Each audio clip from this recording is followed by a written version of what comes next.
Hello, welcome back. It's so good to see you. So today we are going to continue reading part of my grandmother's memoir. I have lost track of what part this is, but I'm sure it was on the thumbnail. Okay, so let's just go ahead and get started. Hold on, before we do that, Ava's over here kind of sleeping, so she keeps readjusting. So if you hear noise like that, it's just her turning around. Yeah, so let's just go ahead and get started. Alright, chapter 24, Homes. One of our first homes was in San Antonio. The girls, Terry and Wendy, and I flew to San Antonio, where Wendell was stationed. I think it took about 7 hours to get there from St. Cloud. I was so afraid, as I had never been on an airplane before. Okay, the plane was one of those propeller jobs with no amenities. I was going to say, she'd never been on a plane before, and this is probably like 1955, so you know it wasn't good.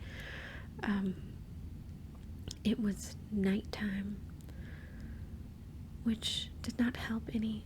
Wendy was about 3 months old at the time, and Terry was about a year and a half. Okay, yeah. I cannot imagine being on a plane in the middle of the night with two babies. One is basically a newborn, another is a toddler, alone, by yourself. Like, no thank you. They were quite a handful. Yeah, I can imagine. But the people on the plane were kind and tried to help me. That's nice. When we got there, I was really glad to see Wendell. Okay, it says our first home in San Antonio. You're not going to be able to see this. That's too little and grainy. Okay, we would get paid once a month, and we would buy groceries. Yeah, if he was in the Air Force. I think when my husband was in the Army, we only got paid once a month as well. Or maybe it was like the 1st and the 15th, I think. I don't know. Anyway, we lived right behind an H-E-B store. What? I didn't know H-E-B existed back then. Huh. After we were through paying for the groceries, we would go to our house and unload the shopping cart and then take it back to the store. Oh, so they lived like directly behind the grocery store. That's convenient. Really cool. We sure ate a lot of tube steak back then and Spam, if we were lucky enough to afford it. What is tube steak? Tube steak. And Spam, if they were lucky enough to afford it? Gross. I'm more concerned about this tube steak because it says tube steak. What is tube steak? I'm gonna have to look that up. And if I can find whatever this tube steak is, I'll put it right here. Gross. I don't like the name of that. I had gotten a little better at cooking and could make a few things besides pancakes, boiled potatoes, hot dogs, and popcorn. Cool. It says it says something at the bottom, but it's something else. Okay, it says our second home in San Antonio. So, I guess they had two homes. I remember Wendell bought me a little automatic clothes washer for the diapers. It was just a small portable one, but I thought it was wonderful, and it did save a lot of work. I cannot imagine. I cannot imagine having to deal with cloth diapers. I know that a lot of people still do cloth diapers. I am not one of those people. Like, Mm-mm. No. And like, I don't know about any of you with kids, but my babies had very active systems. I can't imagine, like, and they would just go through diapers like crazy. I cannot imagine having to wash the amount of diapers that they went through. And she had 2 babies at this time. No, thank you. Okay, the diapers would always come out brown because of the large amount of iron that we had in our water out there. I would hang them on the line. Hopefully it was the iron, my gosh. At least they were clean. We would go to the drive-in. We would go to a drive-in place called DeVilla's for root beer on payday. Whoa, fancy. What is DeVilla's? I've never heard of this. They would give out cute little teensy mugs filled with root beer to any kids you might have in the car. These were free, of course. That's nice. That would never happen now.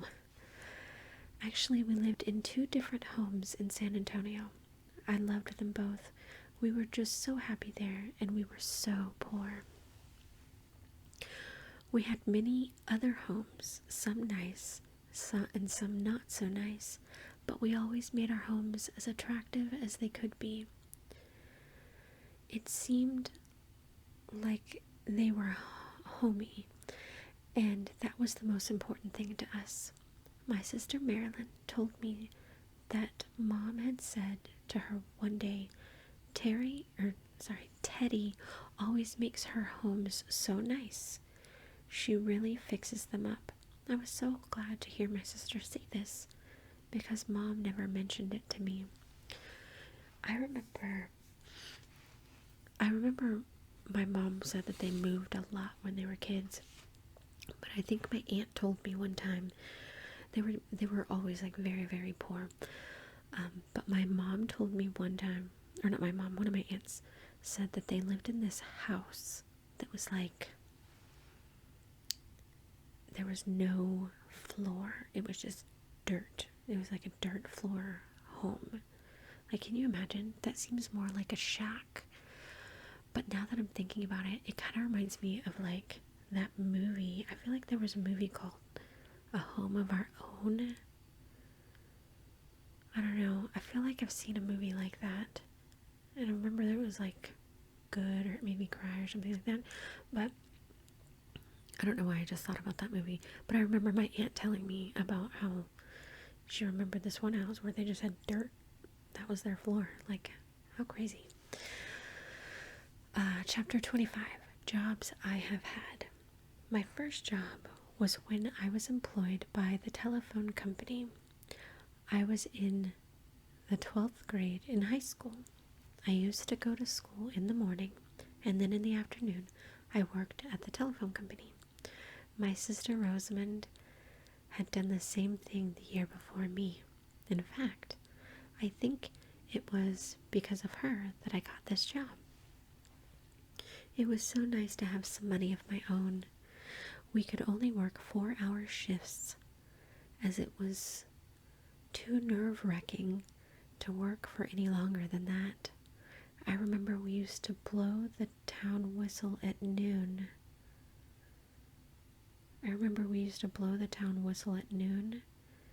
And quite a few times I forgot it.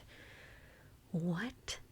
The telephone company would blow a whistle at 12 o'clock. Why? I know that they had watches and clocks back then. Why would you need to do that? That's strange. They definitely don't do that now, because, like, who cares? People would usually call and let you know if it was getting late and that they hadn't heard the whistle that day.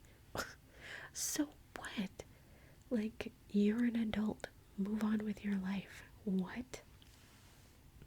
Then, like a fool, you would have to decide whether if it was too late to blow it or not. Who cares? I think I worked there for about a year or so.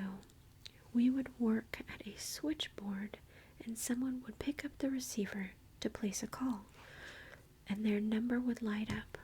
We would plug into it and say, "Number, please." And then we would ring the number. Sometimes it was one short and two long rings, or any combination like that, depending on the number they wanted. It was a good job. Today I have seen switchboards like ours in museums. Talk about antiques. My next job was for Commercial Credit Corporation in Montana. I was a secretary. I don't remember how long I worked there. I worked for a mobile home company for a while. I worked for a bank for a while. I had a few other jobs that were too short-lived to mention. My next job was at the St. Cloud Hospital. This was in 1963 or 1964. I had gone to the Employment Commission to see if they had anything for me. I took an aptitude test, and they said I scored the highest of anybody who had taken the test. Smarty pants. They sent me to St. Cloud Hospital to apply for a job as a pathology typist, and I took to that job like a duck to water. It was so interesting. This was my first job in the medical field, and I really enjoyed it. From then on, I worked as a medical transcriptionist in several cities. I held some of the jobs for long periods of time, and some were shorter, depending on whether we would have to move or not. I guess because, her husband was in the Air Force, so. My last job was for Northeast Medical Center Hospital in Humble, Texas. I worked as a pathology typist there, and then I transferred to the radiology department for 15 years. This was the job I retired from. I enjoyed it very much. I remember going to visit her at work. My mom, after she graduated college, she was a nurse, and she went to work at that hospital like a long time ago. And I think she went there because my grandma worked there, and they wanted to work close to each other or something. But when I went to go see my mom at the hospital, I would always go and visit my grandma as well. And she worked in this office that was like very small. It was probably like a closet, really. And there were two, people typing in the radiology department. And she was one of them. But when I went in there, she always had the door closed, and I walked in, and they had the lights turned out. There were no lights in this office, so they were working in the pitch black darkness all day long for 8, 12 hours, however long their shifts were. And I'm just like, how did she not go blind? Like what? But anyway, she typed basically her whole life. And I remember that I thought it was weird at the time because she typed so much that she no longer had fingerprints. Like crazy, right? She could have committed murder. But I used to think it was so weird, but like a couple years ago, I learned that I no longer have fingerprints because I had joined a gym. And this was when I was able to work out, and this was before I got MS. But this particular gym, you didn't just go in and show like your badge or ID or anything. You had to sign in with your fingerprint. I didn't have fingerprints. They kept trying to scan my fingerprint, and none of them would work. None of my fingers. And so they were like, okay, this is weird because they didn't have the little cards, and I was like, I don't know, I don't have fingerprints. So they had to give me a number that I had to hand to the receptionist at the gym, and they would have to type the number in because I couldn't sign in or clock in to the gym like everybody else because I got no prints. So me and my grandma are similar in that department. I don't know, maybe it's because I wash my hands so much or something. Anyway, okay, chapter 26. Hobbies. My favorite hobby has always been reading. I would read a dictionary if I didn't have anything else available. No, thank you. I have always loved to read. That is probably why I did quite well in school. The book I liked the best was Little House on the Prairie. I read this book until it started to fall apart. I would go out to the woods or up in the attic if it was raining. I still read from the Little House books today. Mom would have to call me if she had dishes or something else for me to do. My other favorite book was Anne of Green Gables. I've never heard of that. I don't know where we got these books, but we had them, and these are the only 2 books that I can remember, except, of course, any school books. When my mother died, my sister Marilyn saved the books for me. They are pretty tattered and torn, but I still have them. I wonder who has them now, or if we even still have them. I don't know. I especially love reading poetry and can still recite many poems in their entirety. And there's a picture that says me reading. And then, this is a picture of her. It says, me in the garden. I guess she's about to start talking about gardening. She used to have gardens every year in like one house. She had a huge garden. I remember just walking through her garden all the time. Another hobby of mine is gardening. We had a garden at home, but that was huge compared to the ones that we have now. I still love to garden, except when my back gives out. I have to take it a little easier now. Still, when spring comes, peering around the corner, and the weather starts to get nice, I simply must plant flowers, bushes, and seeds in the garden. It really rejuvenates me.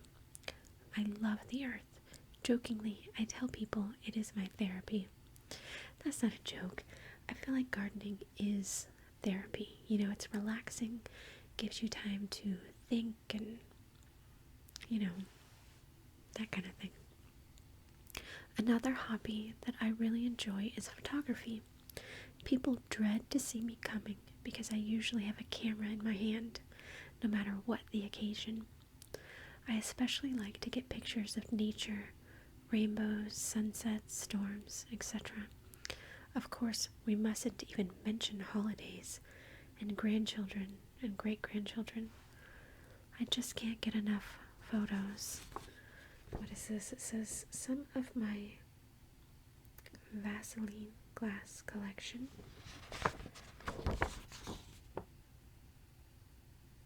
Yeah, she used to collect, they're like antiques. Is she about to talk about this? Yes. Okay, well, I'll just read it to you. But she used to collect Vaseline glass, and every time we went to antique stores, she would always look for new pieces. I think it's in my aunt's house now. Yeah, it is. Every time I go to my aunt's house on New Year's Day. It used to be in the dining room, but I think she moved it into like the center room. Very pretty. Another favorite pastime is going antiquing for furniture, dishware, and any items from earlier times. I have a collection of Vaseline glass This glass is a yellowish green color and looks so pretty when lit up with a black light. The most striking thing about this glass is that it is radioactive. But, of course, those early glassmakers did not know this. If you shine a black light on it, you will get a fluorescent green glow that is not in any way harmful. This was first produced around 1830. I think that Vaseline glass is safe because somehow it's like in the glass, and once it dries it seals it or something. I don't know how that works. Cookbooks aren't so much about what's for dinner as they are about a world of abundant and creative choices. I love to read them. I remember she used to have tons of cookbooks. My mom used to have tons of cookbooks as well. I also like to cook. I must have every kitchen gadget ever invented or close to it. I think she would love to go to the Container Store now, or Sur La Table or whatever, because there are so many kitchen gadgets that exist now that it would just blow her mind. I always like to try new things out. Some of our daughters are good cooks, better than me, I think. My mom. For a while, we would get together on Saturdays and cook a new recipe. That must have been when I was a baby or something, because I don't remember that. We chose recipes that sounded good to us and that none of us had ever made before. I especially like to try new casseroles. My mother was an excellent cook. I love to knit and crochet, and of course I do the Sudoku puzzle that is in the paper every day, and the word jumble that is also in the newspaper. I think it keeps my mind a little sharper than it would be otherwise. I like to play Scrabble and some card games. Mom always liked to play Scrabble too. I collect chickens, not the real ones. I forgot about that. She did collect chickens. I remember her dining room. There were chickens everywhere. And there was this one thing that was on her wall. It was kind of like a cabinet, but the doors were made out of chicken wire. I forgot about that. They have been given to me by my husband, my mom, my daughters, and my friends. Chapter 27, Anniversary. Within your heart. Oh, this is a poem by Louise Driscoll. Within your heart, keep one still, secret spot where dreams may go. This says 50th anniversary.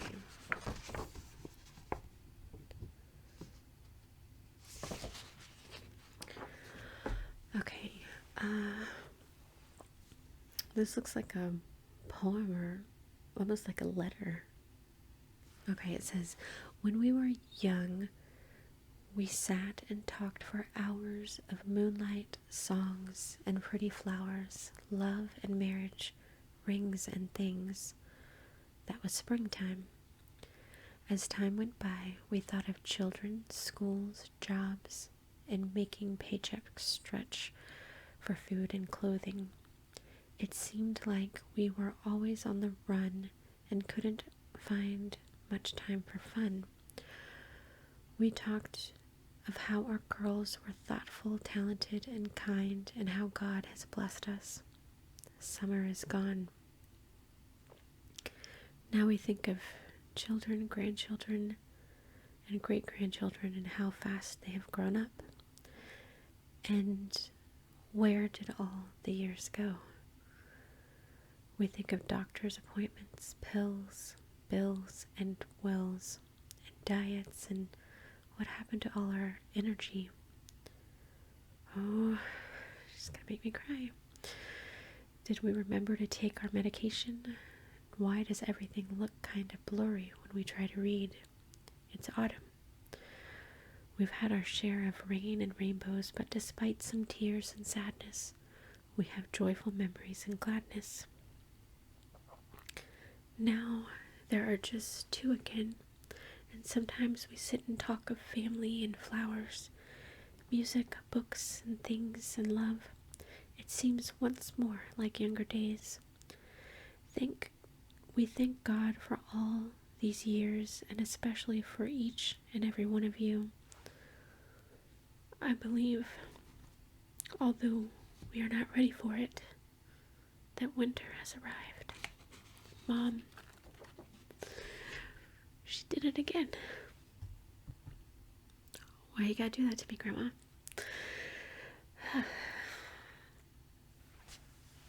Okay. Slightly before our 50th anniversary, we went to Fredericksburg, a little German town in Texas, where we had always wanted to go and visit and see the sights. We loved the German food, sausages of all kinds, German potato salad and beer. I love potato salad. We went to Wild Seed Farms, which had several acres of wildflowers that were just beautiful. Acres of wildflowers. I bet that was beautiful. They also had a lot of antique stores and museums in Fredericksburg. I bet she loved that.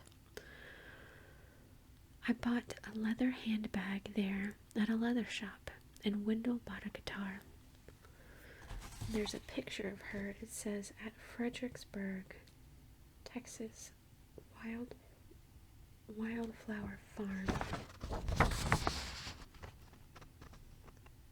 That's pretty.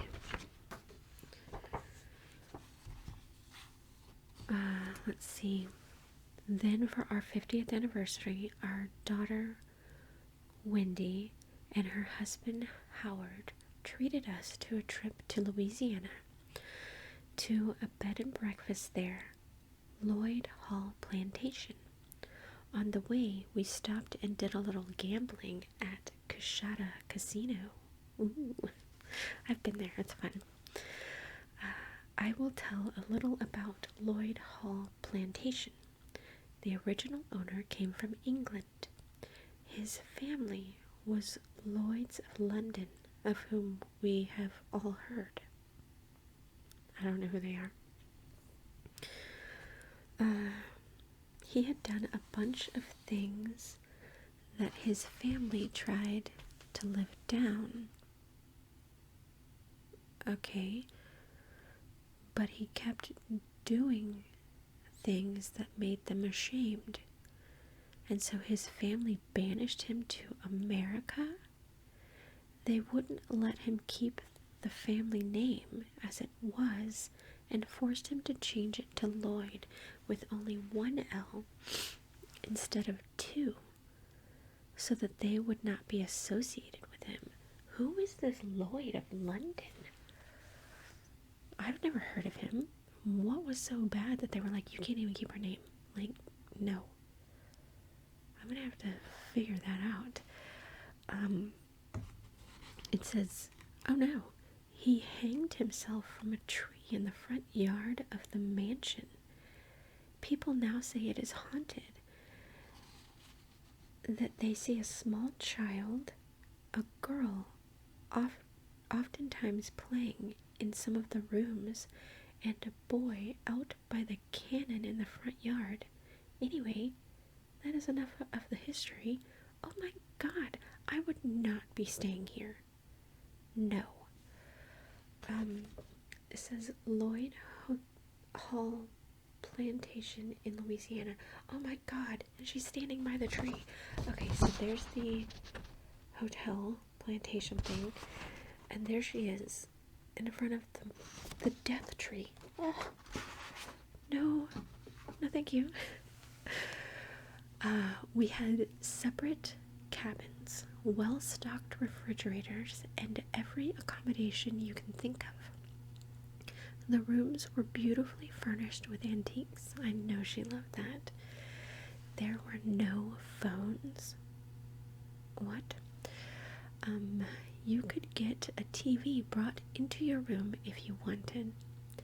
Our rooms were the original kitchens of the plantation. What?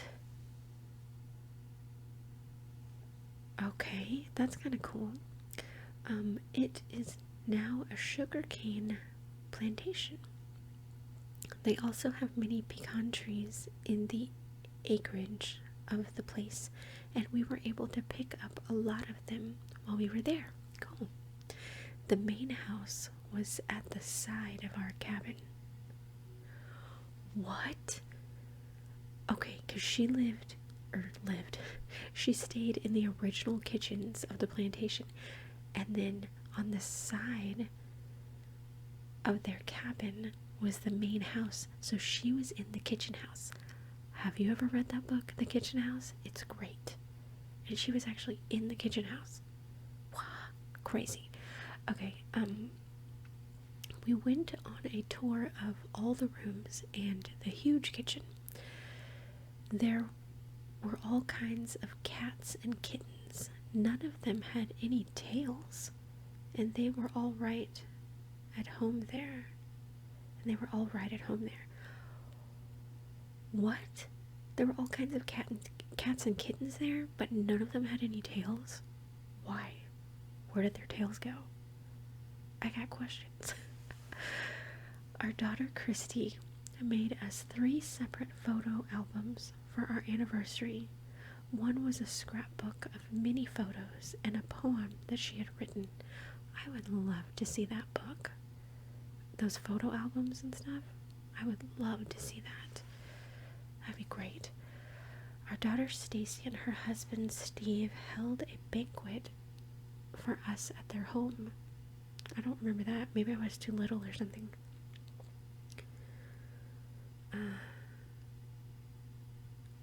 It was just perfect, with so much food and drinks.